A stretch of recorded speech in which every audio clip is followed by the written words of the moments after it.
Hey everybody, how you doing? Hey, the NFL Combine is tomorrow. It is this week, and as I explained before, no Zenny 62 Media, me, although I can take others, it will not be there. And well, for the simple reason is that, as regular viewers have heard me explain, uh, my mother is. I could go by myself. I could. I just. This is just me. I cannot stand to leave my mother by herself. And even though she thinks that my thought is occasionally crazy, but in this day and age of so many crazy things going on and solidarity with the folks fighting for their lives in Ukraine, I personally don't know about you. Can't take one more surprise. I just can't. I'm just going to take a momentary aside and explain that I really find this situation disturbing that we're in. I find it almost equally disturbing that there are people in our own country. I really find this situation disturbing that we're in. Who I find it almost equally think it's okay.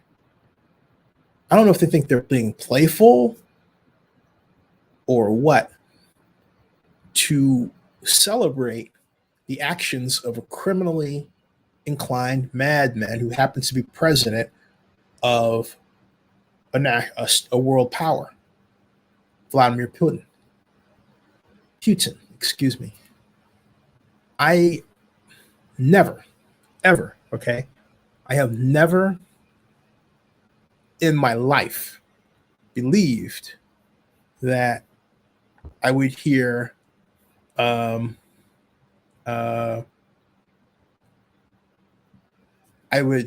never ever in my life thought that we'd be in this situation. But for elected officials like Marjorie Taylor Greene to allow themselves to be in a role where they are working opposite the world, not Democrats, but the whole world, is ridiculous. And it calls into question the moral grounding of people who do that. It calls into question how we as a country would allow ourselves to put a person like Donald Trump into office once, let alone think of the idea that he's going to run for president again, and there are people who believe that he can get in and win. That's like twice psycho, okay?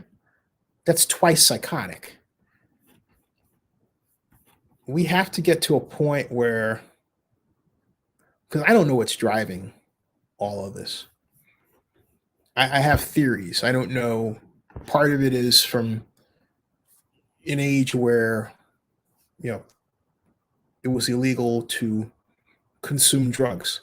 And as much as I am more than the next person for the decriminalization of drugs, I am not for the increased consumption of them without a component that helps those who choose to consume them to recover from their bad effects, if not avoid them altogether. Okay? I'm concerned that we have a significant portion of our population now compared to the past that has basically lit up, smoked up, and tuned out and decided, hey, we're not going to work. We're going to do things we want to. It's all about us. Don't tell us what to do. Don't boss us around because we're too sensitive. And we don't care. And the not caring extends to not caring about the person across the street or the plight of the person in the next county and so on. It concerns me that we've allowed ourselves to get to this point where We cannot count on our own government to provide funds to save small businesses. But we can count on our government to side with a major banking corporation to give us a loan that's supposed to be forgivable and then not forgive it. Okay? It just seems like it's like the era of things going wrong, you know? And I keep wondering, all right, when is the shoe going to drop? What's the next thing that's going to come about? What the heck is going on with all of this stuff? That's what I think. That's what goes through my mind. Yeah, I wonder what goes through yours, right? What do you think about all this stuff? It's more than concerning. It really is. So with all this, we have the NFL Combine upon us. And then, of course, in 28 days, we'll have the NFL annual meeting. And then in the 1st of May, first week, we're going to have the NFL draft. So we're getting to the NFL season. Fun stuff. And if anybody out there wants to join Zenny 62 Media, if you're going to be in Las Vegas already and you want to join our crew and vlog because you're in Las Vegas and you're an NFL fan and you have some experience at covering the NFL, even as a blogger or vlogger, send me an email. Contact me at, if you don't know how to contact me, I'll show you where. It's Zenny at Zenny62.com. Hey, here's Joseph. Hey, Joseph, how are you? Good. How are you? Pretty good. Let me turn up a little. Awesome. Yeah. So if you think you're going to be in Las Vegas, folks, and you want to join us, Zenny is Zenny62 because it'd be great to have vloggers and really work on extending the network, if you will. Now, so that's down the ways a bit, but there we are. That's it. Zenny is Zenny62.com. And Joseph, how you feeling? Hey, I think there's a background noise. Do you have a background noise going there? Yep. Because I don't see. Yeah, thank you. I don't hear my voice anymore. Okay. Okay, cool. I still hear. I hear it. I think it's your end because I don't have anything on. That might be me this time. Hold on a second. Let me try that. Okay, it's still. Wait a minute. Wait a second. Okay, now I still hear it. Yeah, check around you. You have something on? Just my light. That's it. Let me see. There's no speaker. That is no. It's just my phone, and that's it. Okay, so maybe it's coming from your phone, my voice, so you can hear me. Maybe it's the feed. On my end, I don't hear any echoes. I hear you perfectly. Okay, interesting. At any rate, so what I'm probably not being broadcast, but on your end, you're hearing something. Let me try something here. Hold on a second. Let me mute you and see if that does something. Oops. Hold on a second. Okay, I muted Yep, it's his mic. It's coming from him. Yeah, it's coming from your mic. There's some feedback back there. And I think if you have a headphone, I said you don't have one? Yeah. You can plug in. Give me a second. Yeah, sure. Yeah. Because what's happening is, like, I don't have the speaker on here. Well, wait, maybe I do. Hold on a second. That's something else. I have what she said to pick up my voice, though. That's the thing. So we'll work it out. Because I can actually let me quit that. And maybe I should get one too. I think I need, you know what, Joseph? I need headphones too. Yeah. I need something to plug in where I can hear too. Because that would help a lot. Because that's the problem. Hold on a second, folks. Trying to figure out how to deal with this. I've got a mic. Ta-da. Okay, I'm plugged in. You're plugged in? Okay. I'm getting this mic. Hey, you know what? I don't hear feedback. That's enough. We're cool. You can hear, right? Okay. Yeah, I can hear. Cool. I can hear you. Yeah, I got one. Cool. I got one. Yeah, I got one in there. So. Awesome. That's awesome. Perfect. All right. Joseph. So here we are. Let's go. First of all, man, how you doing? Glad you're here. Flying the Raider colors. Show the hat. That's right. All day, every day. There we go. There we go. Now. And you know what?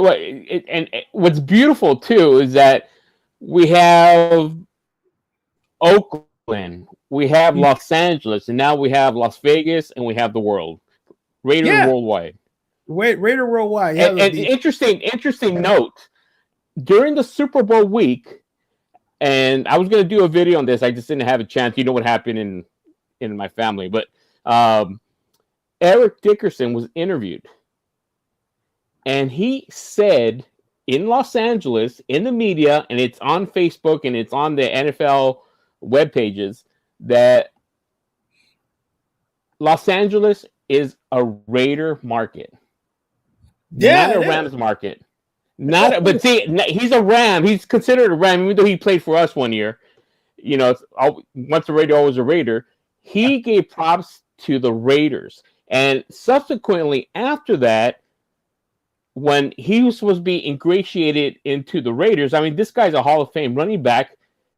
What they did, instead of giving them great seats for the Super Bowl, because they gave everybody else great seats, celebrities, they gave them seats up in the rafter after he made those remarks. So he purposely said that he wasn't going to go to the Super Bowl because he was personally hurt. Why? Why was he personally hurt? Because they did that to him. After he said that Los Angeles is a Raider market. Oh, so he was okay. Here's my perspective, okay, on that. And I think I'll demonstrate it by way of an example. You're saying to me that Eric Dickerson didn't like, if I'm hearing this correctly, he didn't like that he was given seats, the cheap seats up high, right? Right. Because from what I understand, he does stuff for the Rams. He's always, out there promoting the Rams, doing things for the Rams. And he felt really hurt that when they invited him, and I made the summation that after those remarks, when they gave him the tickets, they gave him the cheap seats. But they gave every celebrity, every politician in Los Angeles had great seats. But you have a legendary Hall of Fame running back that played for you. He's known for being a Los Angeles Ram, an Anaheim Ram. He felt disrespected again, almost like that whole Jeff Fisher situation. He even said that himself in not so many words. Let me get this straight, though. You're telling me he didn't have to pay for his tickets? None of those celebrities have to pay for those tickets. Let's be honest and frank with that. Forget about him. Nobody who's the elected officials have to pay for your tickets. That's actually against the law in California. Oh, they find ways, because even when I was an elected official, we weren't supposed to get stuff. People found ways to give you stuff. I never accepted because I didn't want the DA coming after me. But there are ways you could get around that. I think that in fairness, as a guy who, and I'll explain this in a second, I think in fairness, I think they got the tickets at face value, but I don't think that they were given them. No, they gave it to them. I would bet otherwise. There are too many people ready to, you know how California can be, man. If somebody has something on you, they're not going to hesitate to let you have it. Look at how they treated Gavin. Okay, well, let me put it to you this way. The day of the Super Bowl, there was still a mask mandate. You watch the Super Bowl replays and everything, nobody wore a mask. So we're talking about bending rules. You don't think these rules were banned as well? Come on. I agree with you there. You're right about that. Go ahead. No, so basically, if you have a potentially life and death situation with a mask mandate, and you're worried about whether or not someone's going to find out if you got free tickets, please. I know better. especially here. I've seen it personally happen. Okay, here's why I push back on that. Here's another reason why I push back on that. Just another one as I put this our talk out on To rest. the Raider Facebook pages for anybody who may want to join us as we talk here. But here's why I slightly push back on that. And it has to do with, if I can find it, of course. Hold on a second. Let me try to find it. Let's see here. NY Giants, Super Bowl, Zenny 62. And yeah, there it is. I believe that's it. Let's see here. That's it. Okay. This is the one I want to share because of this. All right. Because of what I'm about to show everybody here. Share, stop screen, share screen, and here it is. Right there. That was my seat at Super Bowl 42, the New York Giants versus the New England Patriots, where because of these seats were provided to me to purchase at face by the NFL. Thank you, Jim Steig, and thank you the late Fred Moss. And my point is, this is in Arizona. I was just happy to be in the building. I didn't care. I mean, I did care because there's some people who put you on this pressure to say, I got to get lower. But my thought was, man, I am in the building. And because of the fact that I was in the building on the 50-yard line, okay, this is my vantage point. Look, to make a video that originally this had 1 million views. I swear to you, YouTube took away 200,000 views. Okay. Foul. I call foul. But anyway, this was the final drive to win the game. All right. And this is a video of such importance. The NFL tried to have it taken down. But thank you very much to NFL, then head of legal Jeff Pash, now head of legal Jeff Pash, who said, leave Zenny alone. Look at that. Look at that vantage point. You can see the formations. You can see all the play. You can see the whole doggone drive from here. You can see I've got,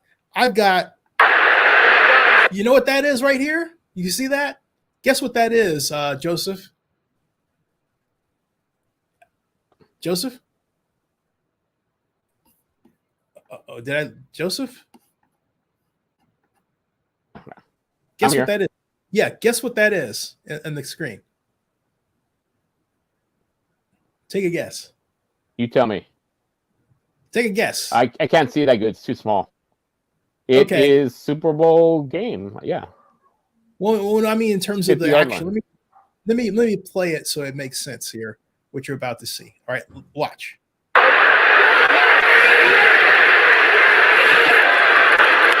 That was the famous catch by David Tyree as it happened. He had caught on his helmet. Oh, okay. That's the catch, right?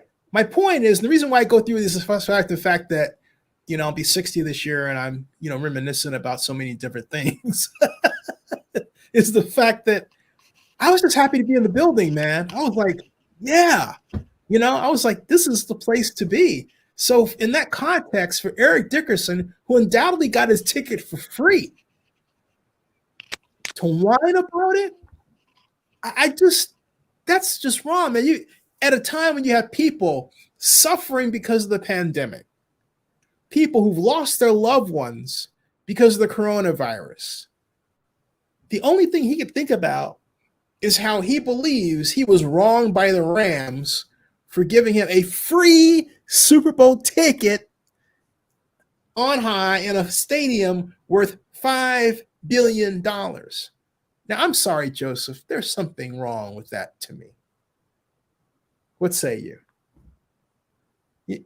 Well, I mean, everybody has their own ideas of what's right and wrong, and some of them don't think the way we do. Some of them thought it's no big deal. This whole pandemic. I mean, look how many people were there that, for the life of me, I can't believe none of them were wearing a mask because I mean it. But to each his own. Yeah, I agree with you there. That was outrageous. That's why, I didn't feel safe going to LA or going to the parties. Because my mom is here. She was 87 and I want her to make 88, and 89 and 90. And, as long as we can, string out the ride, and it's kind of hard to do when you're gallivanting around and people are going where people are not paying attention to mask wearing. I just don't get it. And, in the scope of things, it feels like, I don't know, but yeah. And the big scope of things, I understand where you're coming from, but that was a general sentiment of that day with that specific player or ex-player, I should say. So that's what I'm saying. It just all right. Okay, so moving forward, we have, and I'm going to put this out one more time because I want to make sure people come in. We've got quite a day tomorrow, and the day after that, and the day after that, and I'm going to put up in a second an example, the schedule for the NFL Combine this year. It is amazing. It isn't just the head coaches. They've got assistants too, and the general managers. And they have them every year, but it just seems like this year to me, it's a longer list. And I'll show you in a second, folks. It is quite long, okay? And it starts tomorrow with George Paton. How do you like that name for the Broncos, right? Okay, so let me show you club personnel. Hold on a second. Make sure you see this. Club personnel and media. It's right here. Bam. There it is. Well, let's put us to the side here. How about that? Right? Pretty slick how we can do that. And make sure that it's appropriately centered. Going up here. Excuse me. Like so. Like that. And I believe if I take that away, you can see that. Have I got that centered the right way, or do I have? Well, you know what? I don't have it centered the right way. Like so. And the reason why I don't have it centered there it is. Okay, tomorrow, technically today, the first day of spring. Can you believe it's the first day of spring, Joseph? That was quick.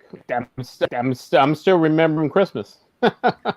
Yeah, me too. All right, we have George Paton of the Broncos at Podium 1. He is the Broncos general manager at 12 o'clock. 15 minutes later, we have his head coach, Nathaniel Hackett, the new father of the 7-step drop that's going to get his quarterback killed.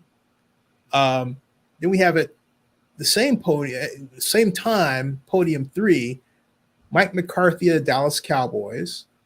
Then at 1 o'clock, Podium 1, George Paton will give away to Trent Baalke, the general manager of the Jaguars. That should be interesting. Then at 1 o'clock, we have Kevin Colbert from the Steelers, Podium 2.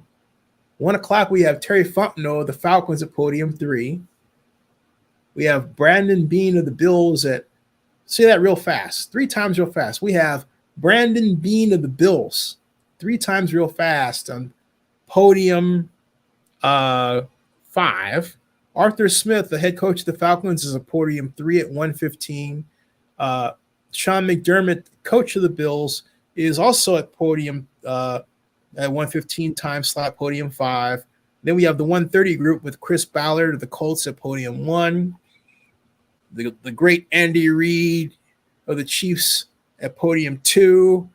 And then we have Jason Licht of the Buccaneers at Podium 3. It's going to be crowded with media, I hope, at least just for, the sake of fun. And it's not snowing in Indianapolis this time. Then at 1:30, we have Joe Schoen, the Giants at Podium 5. Doug Pederson, the Jaguars' new coach, at 1:45. We have the 1:45 group. Brett Veach of the Chiefs at Podium 2. Bruce Arians of the Buccaneers at 1:45 p.m. at Podium 3. Cliff Kingsbury, 1:45 p.m. at the Cardinals, Podium 5. 2 o'clock, we have Bryant Getgunst of the Packers at Podium 1. Adofo-Mensah, the new general manager of the Vikings at Podium 2. That's exciting. 2 o'clock. And then Matt Eberflus, Chicago Bears, new head coach at 2 o'clock. And then Brian Daboll, the Giants' new head coach, at 2 o'clock. And then 2:15, we have Andrew Berry, the general manager of the Browns, at Podium 3. Then Nick Cassero of the Texans comes in at 2:30. He's the GM, Podium 3. At 3 p.m., we have Steve Keim, Cardinals GM, at Podium 2. Brad Holmes, the Lions GM, at Podium 5. We have 3:15 p.m., Dan Campbell, the Lions head coach, Podium 5. 3:30, we have Duke Tobin, the Bengals GM, at Podium 1. Zach Taylor, the Bengals head coach and AFC champion coach, Podium 1. Frank Wright at 4 o'clock, Colts, Podium 3. 4:15 p.m., we have Ron Rivera, Washington Commanders head coach, Go Bears, Podium 1. And at 4:30, Tom Telesco, the Chargers GM, Podium 3. Now, Wednesday, March 2nd, 12:45, we have John Robinson of the Titans GM, Podium 1. 1 o'clock, Eric DeCosta, Ravens GM, at Podium 1. 1 o'clock, Mike McDaniel, new coach of the Dolphins, at Podium 2. Pete Carroll of the Seahawks at Podium 3. Joe Douglas, 1 o'clock, the Jets at Podium 5. John Lynch, 49ers head coach. Excuse me, what's wrong with me? 49ers general manager at Podium 1. And then Howie Roseman, the GM of the Eagles, at Podium 2.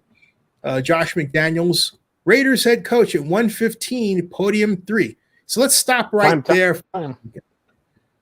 What do you want to hear, Joseph? What say you about Coach McDaniels? What would you like to hear from Coach McDaniels? Well, gonna I think keep everything close to the chest and not reveal too much. But what the main thing I think he's gonna come and bring a lot of enthusiasm to the. There's tons of questions that are going to be asked about Derek Carr, whether or not the Raiders decide to extend that contract, which I have opinions on. But what I think it's going to happen is that McDaniel is going to give that same speech, kind of what he did with his introductory press conference, in that they're going to focus on key aspects and look over. See, at this point, I think they already know what they want to do. Whether or not he tells us, the public, that's story. But I suspect he might allude to him and his staff and Dave Ziegler being aggressive, going after some free agents, as well as working that whole scouting combine and really digging in. I think they are ahead of the game compared to a lot of other teams, because I think from the get-go, they already had an idea of what they wanted to do, and they assembled a great cast of characters, so to speak. And it's like, we were talking about movies earlier. It's like a great movie. You have a director, you have producers, you have great actors, great writers, and collectively you have a great movie in theory. And I think that's essentially what Josh McDaniels has done. So what I expect him basically in this interview process at 1:15 is to give more enthusiasm to that. Whether or not he addresses specific needs, I don't know. But we all know that we need a defensive tackle. And I think a right tackle. We just signed Andrew Billings, as I reported yesterday. And I think we're going to keep pushing that line of conversation, in that we're filling in the needs. we're going to have a lot of great role players. But I'm excited to what they actually do during the draft and what moves and maneuvers they actually pull off. You know what I would like to ask him is, given the nature of his retirement, do you anticipate going after Tom Brady to bring him out of retirement and join the Raiders? That's what I'd like to ask him. What do you think? And that's very well a possibility for two reasons. It's been known that the only reason why Tom Brady retired was he wasn't getting along, according to several reports, with Bruce Arians. And as you know, in the past, Tom Brady, although most Raider fans don't keep up with Tom Brady news, he's always stated that he wants to play till he's 45, possibly 46, and he just turned 42. So essentially, we have, if he wanted to do that, he has another 3 years to push that goal forward. I know he said he would take possibly a year off. I don't even think that's a possibility. That's why, let's say if he decides to go that route and try to recruit Tom Brady, that's why I've always felt that extension with Derek Carr, I don't believe will happen, because I think what Josh McDaniels wants to do, at least with Derek Carr, in my opinion, is to see how he fits with that New England Patriot way, and to extend a contract to somebody that potentially might not fit this what he wants to do. I think at the very least, to fill in some of those needs that we talked about, like wide receiver and so forth, that they have Derek Carr honor his contract and possibly franchise tag him next year, which would also increase his pay about $10-15 million. And so he would essentially get anywhere from 30 to 35 million next year. But it gives room this year to make some of the moves that we need to make. And that was, and let me give credit where credit's due. That theory is one of three theories that Paul Gutierrez of ESPN came up with. And that's the one I gravitated to that made the most sense to me. So as a reader as well as a fan, I think that's probably the wisest decision to do, because we got to remember that this is a business. We know how loyal Derek Carr is to the Raiders. We know he loves the Raiders. We love Derek Carr for that. But the bottom line, it's a business. And sometimes friendships and business, or loyalty and business, don't always mix. Now, the average fan might disagree, but the bottom line, it's a business. It's a money business. And when it comes to money and business, friendships and all of that, and how loyal you are to the team, it's not necessarily always the case that's going to prevent or expedite an extension or a contract extension. The other question I would ask if I were there is, given the events that occurred with respect to Raider players in Las Vegas culture with DUIs and so on, do you have a mechanism for keeping players out of trouble in Las Vegas, a way of making sure that trouble doesn't start, let alone what to do when it does? That's what I want to know. And the reason why is because my big issue with Mark Davis' decision to go after a head coach, let alone bring McDaniels in, is you have or had a coaching staff that was really steel hardened by these, what's the popular term, trials and tribulations in Las Vegas, right? Right. Then you get rid of them. So all the stuff that you learn as an organizational culture was just tossed. And, and that's what concerns me. You're bringing in a whole new group of people who have to relocate from wherever they lived before to be in Las Vegas, and they have to get used to the culture all over again. And we don't know how they can communicate with players with respect to how to conduct themselves off campus, if you will, right? So I think that question out there should be asked. And I would ask that question if I were there. And the thing about it is that the NFL annual meeting is coming up in 28 days, and I do plan to attend that, so I will get a crack at that. Assuming of course my mom's health is, and her desire to have me, go there for a couple of days is, because the NFL annual meeting is not as long as the combine. The combine is really a whole week. So, Yeah. And you've got all kinds of stuff going on with that. But the NFL annual meeting is a couple of days, and I'm still personally not.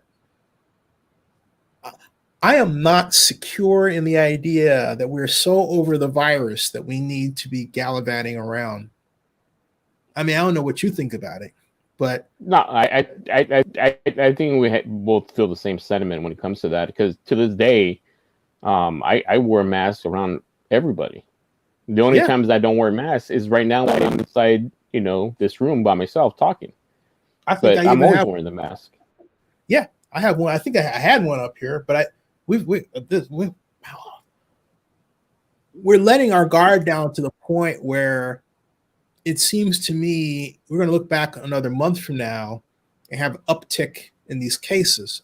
I really want to be wrong, but what's going on is we've had 3 waves of this.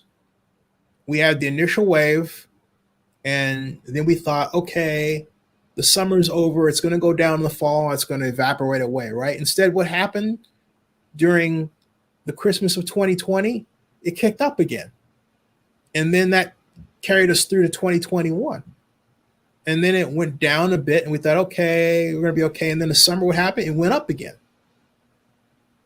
And then the fall came, we thought, okay, this is going to go down again. It started to, but it really didn't. It quite literally turned, because we had all these variants. And the 2 factors I see that's going on, and I said to me, these are just factual things and not to politicize anything. But the 2 main factors is mass fatigue, number 1. Number 2 is the reluctancy by a certain amount of our population not to get the vaccine. Because one thing, it's hard to tell these people, because once you start trying to have a factual conversation, they just cut it off right there. They don't want to hear it. They don't want to know about it, and make a left when they should be making a right, and just don't want to deal with anything when it comes to the vaccine. Yeah, and it's hard to tell these people that you may be okay, but the fact that you're not vaccinating, you're carrying those virus with you and pass it on to somebody else, and it keeps multiplying that way, and that's why the variants keep splitting.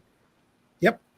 Now, I blame Trump for that, because if he had not used the presidential bully pulpit to basically tell a lie, he's out there wearing masks and then telling his flock not to wear them at the same time and come up with these lies. He knew what he was doing. He knew he was trying to wreck the country. He knew it.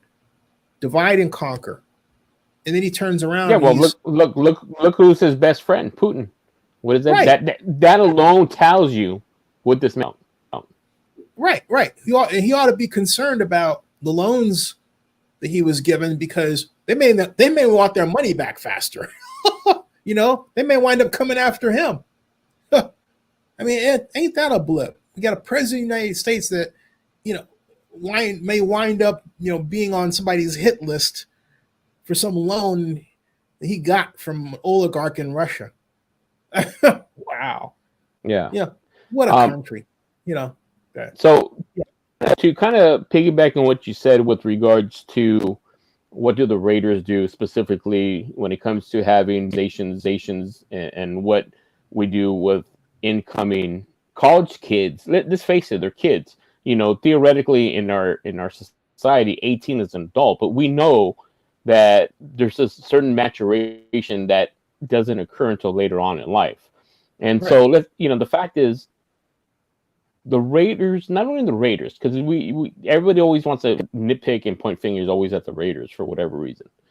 But the NFL as a whole has to be a better job in trying to educate these young multimillionaires coming in of the potential pressures they're facing, making the right decisions, and let them know that they're not invincible. Because everybody knows when you're young and that age, you do think you're invincible. And it should be a hard fact, a hard reality, and use these unfortunate, tragic situations that happen with the Raiders and make that known league-wide. This what can happen to you. Your life essentially is ruined, and you ruin a whole other family's life because of not doing the right thing or not having the wherewithal to seek for help when you needed it. I mean, imagine if, someone might hate. I mean, Henry Ruggs potentially could have hated one of his friends or teammates that took his keys and didn't allow him to drive. But I'd rather have him hate me than deal what he's dealing now. Not only has he wrecked his life, but he's wrecked the life of another family. I mean, and that's why you got to weigh your options. Now, the other thing is he still under house arrest? I believe so, because I haven't heard anything coming out of that camp, and I think they're purposely keeping a low profile because there's no the trial I think hasn't obviously been set, and so it's going to be interesting what comes out of that. And when you mentioned the new regime coming in, one thing that I would like to point out, for the exception of Aaron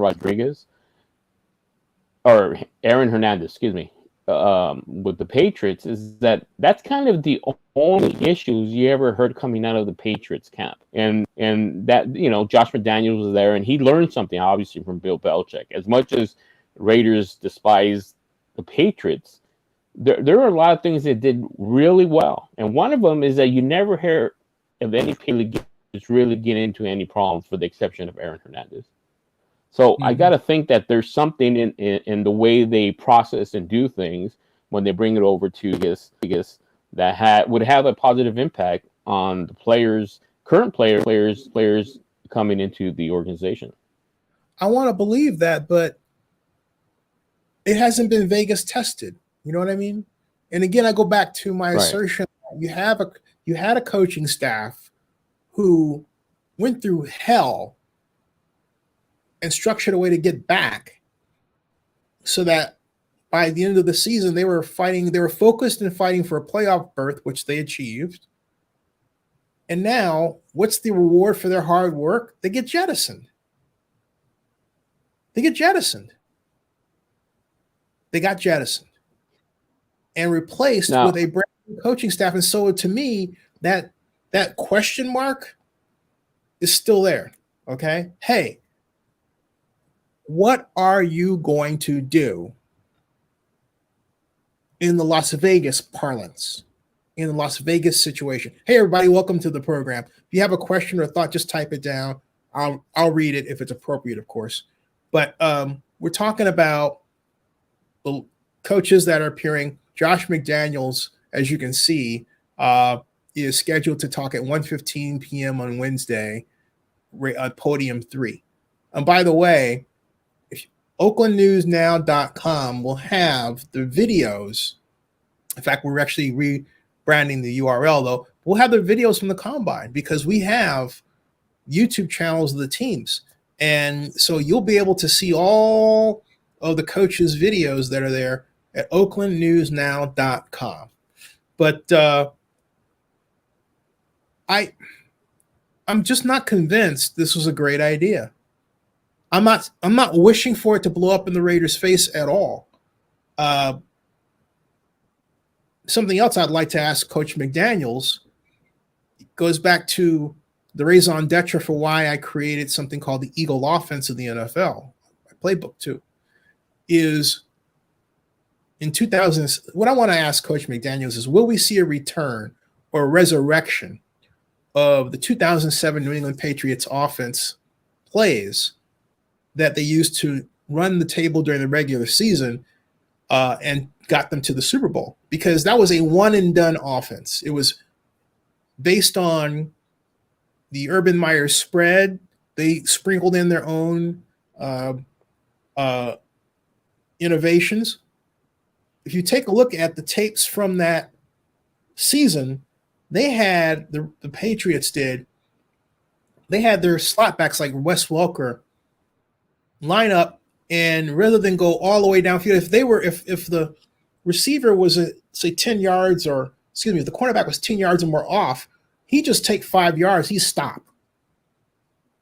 And Brady would get him the ball. They had a number of extremely short pass patterns.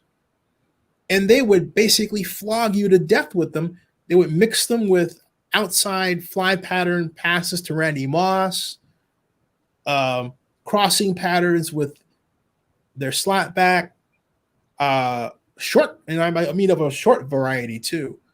They were lethal. They went no huddle on occasions. They were lethal with that thing. And then they got rid of it. I would love to see Coach McDaniels bring that back. That, I think, it's crying for return because, again, and this is, I'm not the only person who's talked about this, it was a one and done offensive attack. One and done. It allowed Brady to set a passing record that year. He threw for over 5,000 yards. And I think 48 touchdowns. Yeah. It was an amazing offense. I loved it and love it to death. It didn't die, just didn't use it. You know, that's what I'd like to ask Coach McDaniels as well.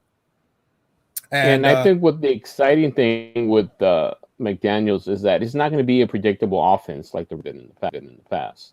And they're going to utilize the strength of every player they have and create innovative plays for those players to flourish in. And I don't always think that previous coaches have done that. You know, we had, as much as we all loved Gruden, he would get players in hopes of turning them into players that he wanted them to be, not the players that they were. And I think that was the biggest problem with the Gruden time that he was there.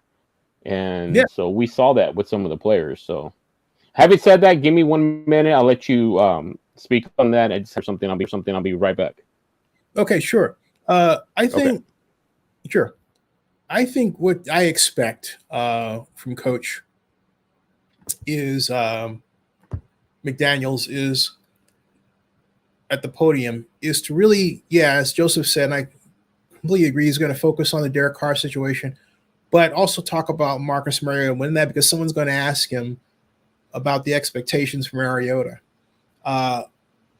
We also can't forget the defense. There will be questions about the defense, the new D coordinator, and that curious mix of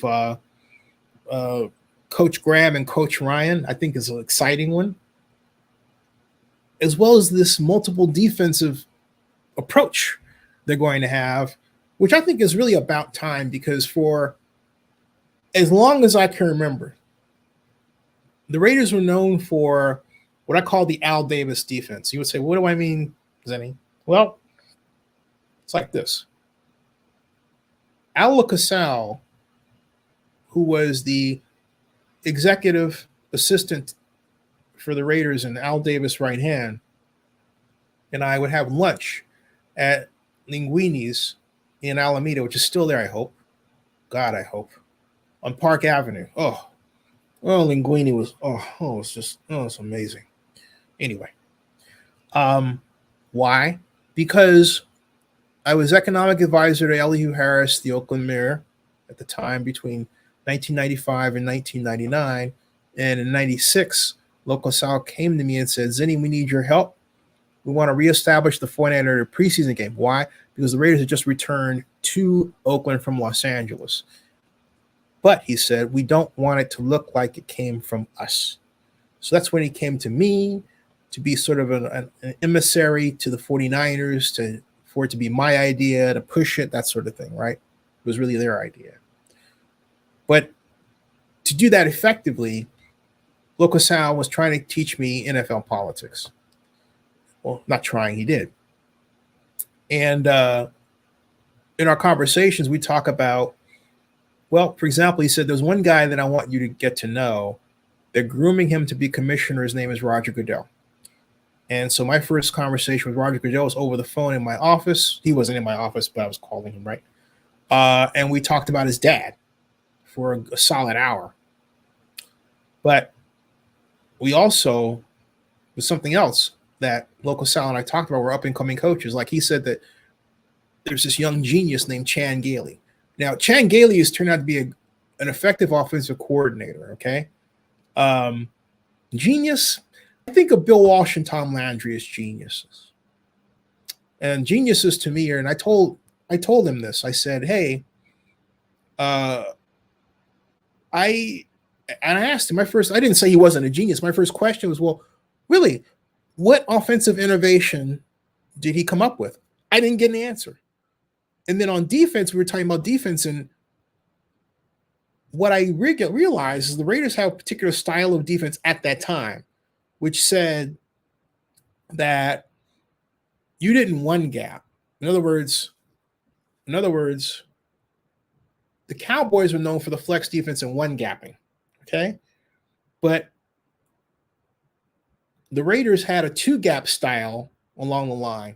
And I realized this because I was reciting to Local Sound my favorite defense, the flex. And you would say, what is the flex defense? Okay. The flex defense was created by Tom Landry, the father of the 4-3 defense. He created the 4-3 defense, but it was designed to be a zone defense against the run. So you had, let's say, flex strong, the tight end is over here. All right. Let's put the tight end over here, okay, from your point of view, right? All right. The tight end was over here. So the defensive end on this side would be down. Strong linebacker would be over the tight end, okay?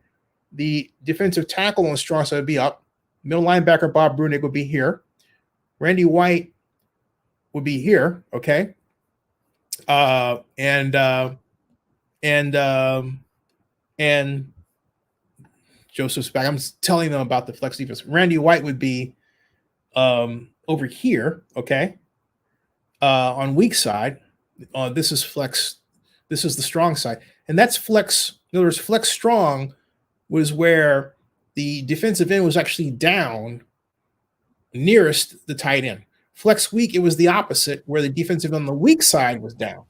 Okay, so what happens is that you flow to the side where the defensive tackle was down on the side, the close side, play side. Okay, we call play side is a term we use today. We didn't use it then. All right.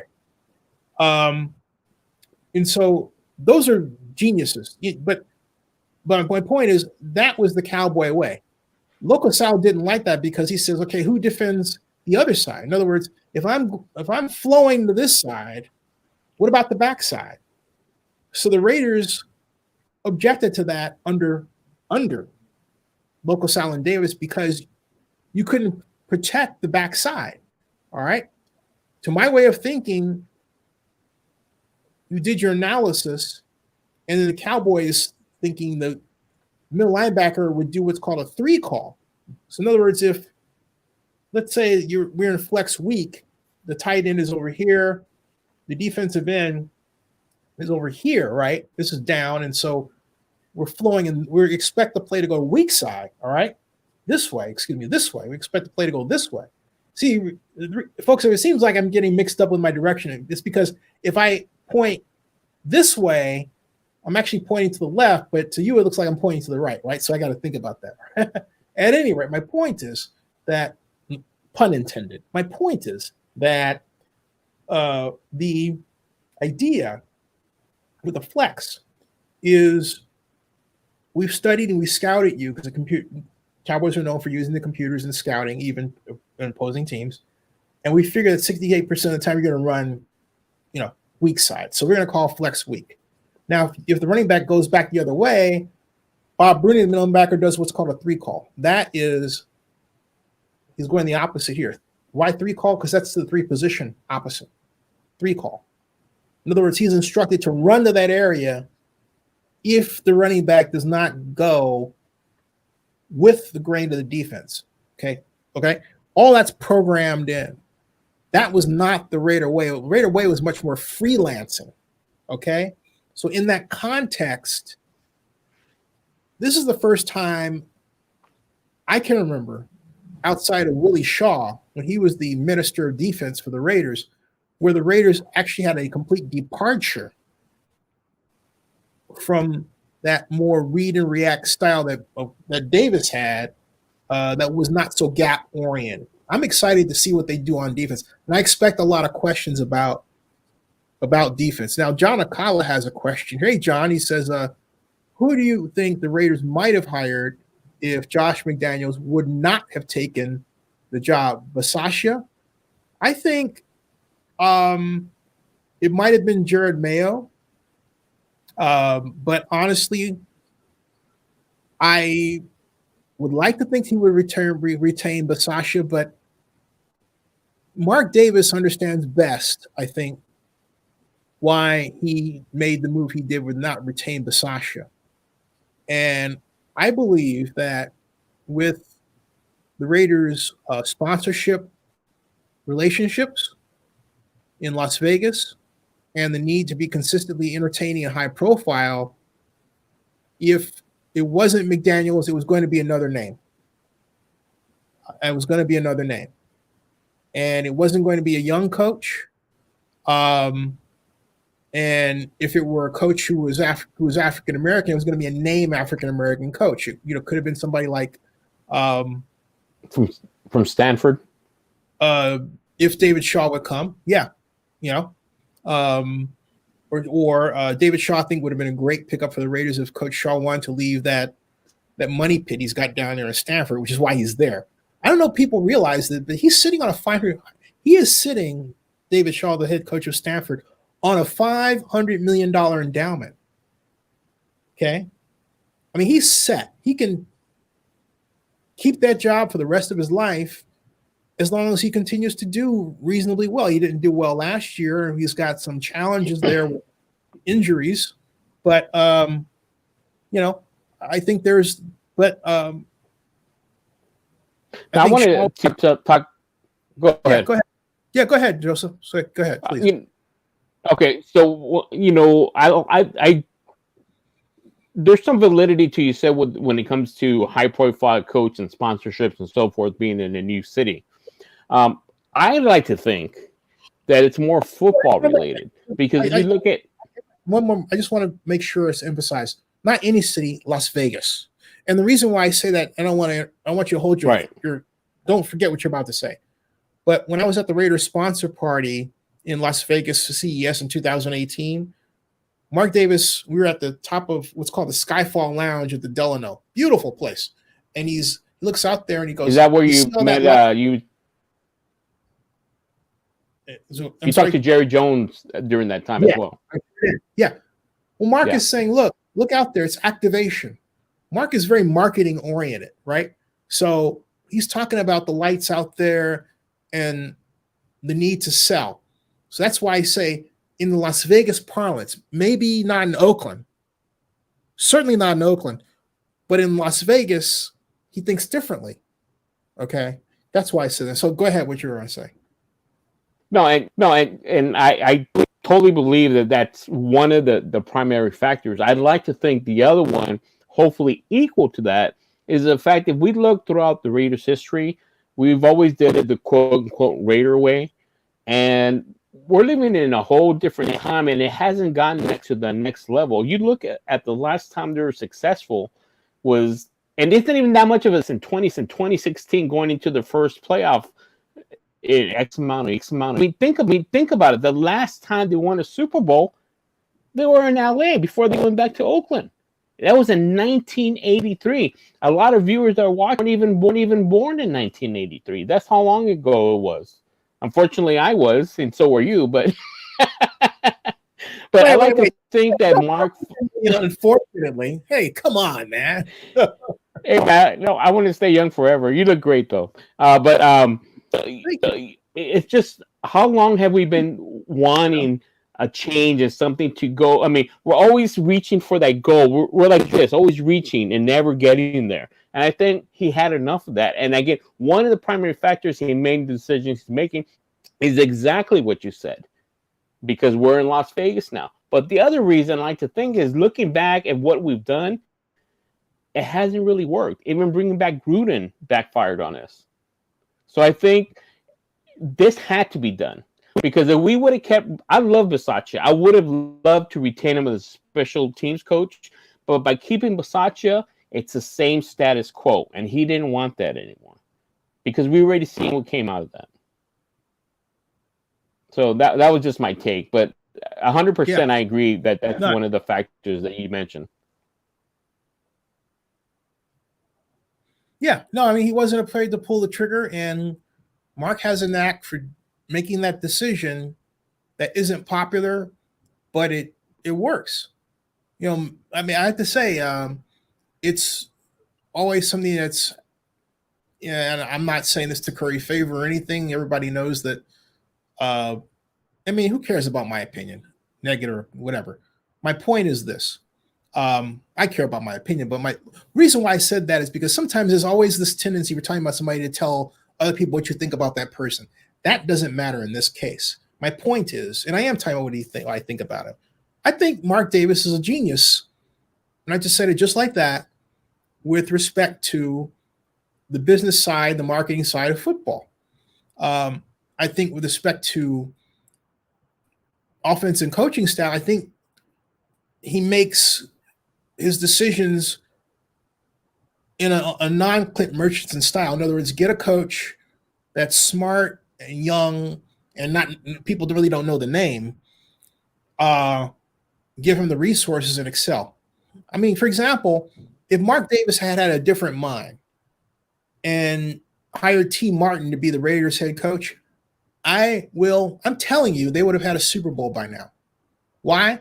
Because one aspect of Coach Martin, who was at one point Tennessee Vols quarterbacks, a game that he brought to the USC when he was the offensive coordinator with Sam Darnold, was these unusual line splits that were that kept the tackles out wide and the guards inside, and quite literally by the splits created holes for the running backs to run through on read options. I've never seen that before, and it was a great reason for the success of the SC running game.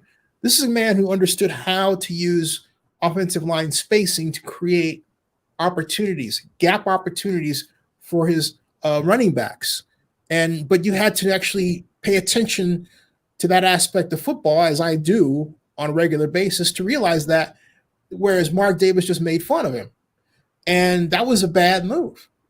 You know, Mark was thinking, well, I don't know you, you're not a name, and therefore you're not anything. And then he sort of, by making that statement, kind of allowed it to linger that maybe he was thinking that way because the guy was black, on top of everything else.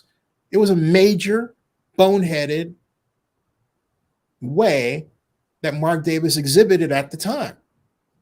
I'm certain he didn't want to repeat that this time, because the one thing I think I can observe about Mark Davis is he doesn't like to make the same mistake twice, especially when he knows the hot lights on him. And I have to give him praise because he's also developed the Las Vegas Aces into a popular franchise. You realize that? He took them from nothing in terms of being known to, they've got Becky Hammond as their coach. They're a bellwether for the society. And he did that in no time flat. You know, so I give Mark Davis a ton of credit. I mean, really, for learning fast and applying what he's learned quickly. So in the case of McDaniels, though, I'm going back to what I said, that was a Las Vegas call. That was a Las Vegas call.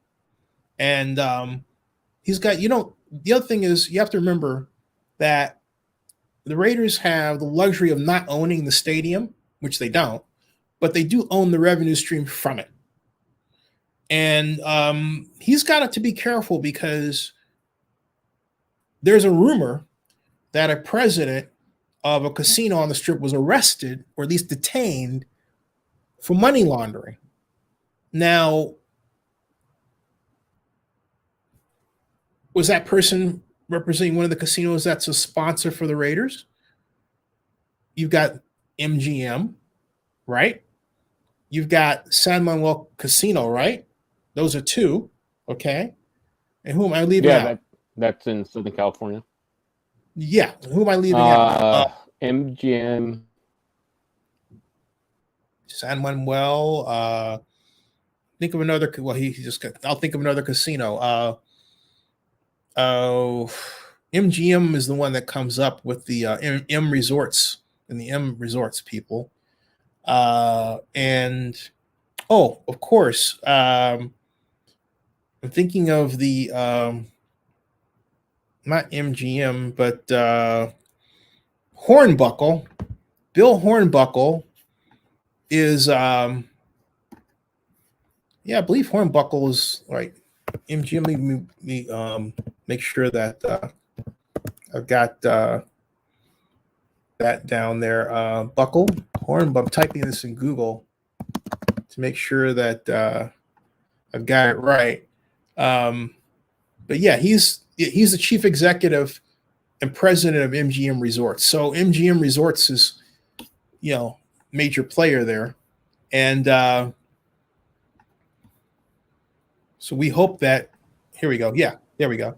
So we hope that it's not the case that he was arrested, because Bill Hornbuckle was a major player there in getting the Raiders to be where they're at. He was on the Las Vegas and still is on the Las Vegas Stadium Authority Board. But my point is that with respect to what Davis has to watch out for, is you have, with events and everything else, so much money flowing through that stadium that I'm sure Mark Davis might be afraid that he might be used unknowingly as a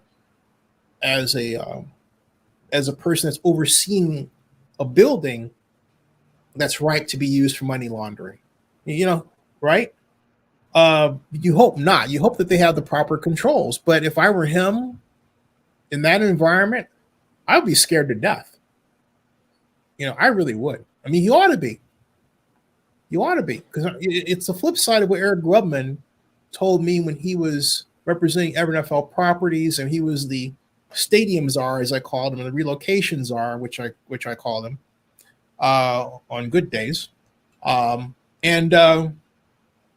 remember when we were in Houston for the NFL owners meeting, he was bounding up the stairs, and I caught him and I said, "Hey, Eric, I need help with something. I'm under the impression that Mark wants to own the stadium in Oakland. So why is it that I'm getting noise that Clark County is going to own the stadium? That doesn't make sense to me.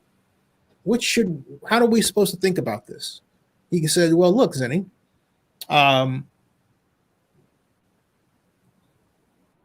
suppose maybe you don't own the stadium, but you own all the money that it makes. That's the same thing, right?" And he said, "Yeah, it is." And that's the situation the Raiders are in. It's also the situation that the Washington football team, now called the Washington Commanders, are trying to get into with respect to their stadium, especially if you look at the legislation that's coming down, the proposed legislation. I haven't reviewed to see if it has passed yet. So anyway, my point is that there are a lot of reasons that Mark Davis, when he thinks about the flow of money through that stadium, first of all, he's got to make sure it's driven. That means you have to hire somebody there's a name that's going to get the butts of the casual fan into the seats of that stadium to get the money flowing. And it's going to activate everybody else. Now, John's got a question. He goes, I understand it's free to attend the draft, but is it on a first come, first served basis? Is that correct? Yeah, John, the way it's going to work. Now, we have to be careful about when we talk about the draft, okay? Because for a press guy like me, there's a different draft, which involves the players and interviewing them on the red carpet. For you, there is, yeah, and it is free. The draft will be in this proscenium arch kind of design, and you'll sit on the side, and there'll be screens to watch in different places.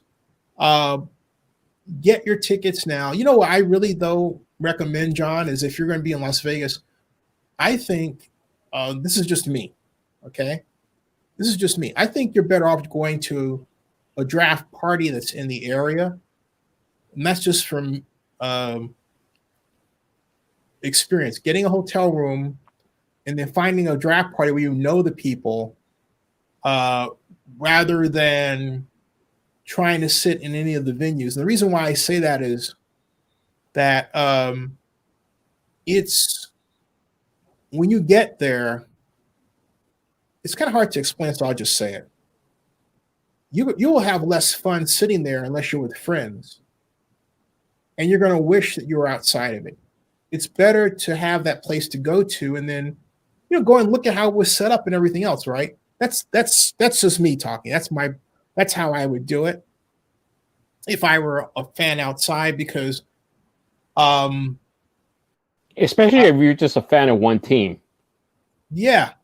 And you're going to be standing in a line, and you have to ask yourself, what kind of situation is going to be best? Wouldn't you want to be in a place, I would, where the food was accessible and the drink was accessible, and I had a live stream, and I'm not far away. I'm in Las Vegas. I'm and not far away. Like-minded fans. Right. And I'm sure there are going to be parties like that around there, because it's probably going to be pretty crowded. Yeah, it's going to be a money grab. So there's going to be tons of things to do. Yeah.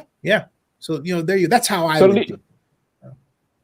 Let me ask John a question, just because throughout this whole broadcast, my signal keeps dropping. And so you disappear and I disappear. And at one point it said there's something wrong with StreamYard. So maybe John, since he's watching, could let us know if he's seeing the same thing that I'm seeing through this viewfinder. I don't know. I mean, I think right now, because right now I can't see you at all. You were broadcasting your where you should be in terms of your picture. It's just a loading screen. But I can't do anything about it now, so I can't do anything about it now, so we just have to go on with the show. Those are things you deal with off camera, but I would rather, so what? I can't deal with it. So I can't, right? So I can see you. Okay. I have John's thing here. And, most of the time it doesn't come out in the finished product anyway. But I can see you. So anyway, back to what we were saying. Now you interrupted the flow of the conversation, man. It's like, dog on it. Okay, so back to the draft. Back to the draft. It is free to attend. In fact, on that vein, it would be a good idea to pull up, wouldn't it? Before we do that, we'll go back to that, but let's go back to the coach's schedule.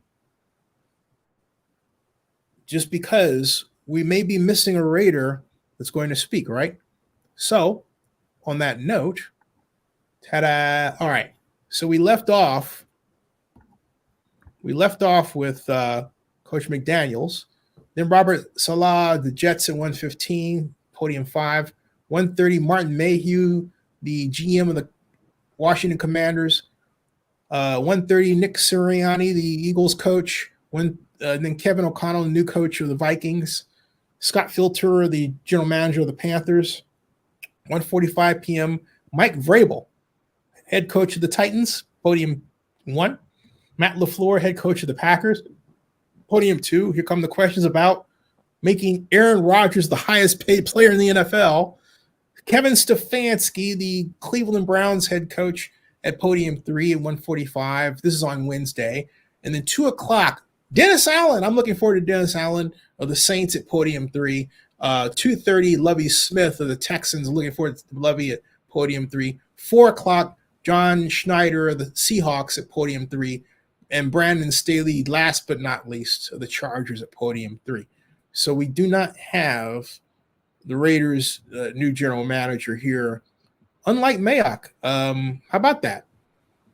And when we had Mayock, when Mayock was hired, he was there to talk and all that. But oh well. So that rounds out the group, folks. That rounds out the group. And John Akala says, I can see both of you. Ta-da. So anyway, that rounds out the group. Now, what was I going to say about Las Vegas and the NFL draft? Right. Okay. There is, or at least it was on Oakland News Now, let's lost Vinny for a second here. I mean, Vinny. Joseph. I'm thinking about Vinny Lospinoso for a second. And hopefully we'll get him back. We'll talk about the draft and we'll close out and get ready for tomorrow. Big day tomorrow. All right. Big day. Las Vegas NFL draft 2022. Okay. As we get that coming up, what I'm doing is I'm going to Oakland News now. And I'm looking for a suitable post to present to you to discuss what it looks like. And let me go back while that's coming up and check and see. I don't see Joseph yet. At any rate. And we're working. Here it is. Here is something. See here. Mock draft stats. County leaders further discuss share plans. Here we go. Don't know if you've seen this before, folks, but this should be a treat. This is on Oakland News Now. Flagship blog of Zinni 62 Media. Coming up. Hold on a second. Working. Working on those crispy baked chicken wings. You would say, what? Well, another story. Crispy baked chicken wings. I just have a taste for crispy baked chicken wings with hot sauce. All right. Okay. This is, see if I can get this in. Share. Stop screen, share. Share screen. Hold on a second.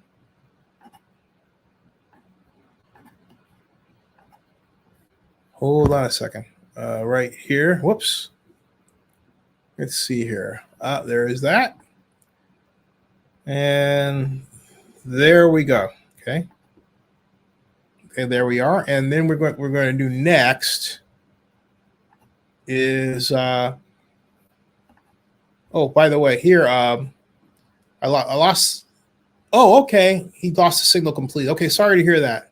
Okay. John says, thank you for answering my questions. Time to go to sleep. Good night from El Paso, Texas. Hey, stay safe in Texas. Thanks, John. So at any rate, let's zoom in here. In fact, you know what I think I'll do though? Is I'll do this a different. Well, you know, I have to be careful here because, well, actually, that's a news program. So what I'll do is I'll enlarge this, zoom in, and then zoom in some more. Zoom in 3 times. That's 1, 2. I think that's enough. Yeah, that's enough. See that? Okay. And we'll push the button like so. Oh. The biggest NFL event outside of the Super Bowl is coming here to Las Vegas. The 2022 NFL Draft will be under the bright lights of the Strip. Thanks for joining us at 5. I'm Trisha Keene. And I'm Dave Crovassier. Vegas was supposed to host the draft back in 2020, but it was postponed as the pandemic took hold. So this morning, the plans for the April event were rolled out at the Clark County Commissioners meeting. 13 Action News reporter Bree Guy live with a look at what to expect. Bree? Yeah, Dave, it is going to be a big event with the county already getting to work on the setup logistics. And I'm standing near the Bellagio fountains, the iconic Bellagio fountains, where the red carpet stage will be. The draft experience is set to be a spectacular event filled with headliner performances, one of the largest constructed NFL theaters set up specifically for the occasion, a showing of the Vince Lombardi Trophy, and more. The NFL doesn't do things small, and we are going, we're in Vegas, so we got to do it right. The huge event will take up a lot of space on the Las Vegas Strip. The area behind the Licht Promenade will hold the theater with the south end facing the High Roller. There are many closures in the surrounding area. Las Vegas Boulevard will be closed in front of the Bellagio. Flamingo and Cobo will also be closed around the NFL draft site, which is set between Flamingo and Kruger Drive. The NFL has said as of now, construction and takedown of the event will take place the week of April 10th through May 8th. We're in a town where they get it, right? This is what they do for a living. They do entertainment better than anywhere else. And if you can't make it out, you can catch the very anticipated event right here on Channel 13. Reporting on the Strip, I'm Reid, 13 Action News. Thanks. So there you go, folks. There's a preview of it and what to expect. I have some more here. All you have to do is go to Oakland News Now and just type NFL Draft Las Vegas 2022 in the search bar, and you'll find all sorts of material pertaining to the draft. Now, we've got on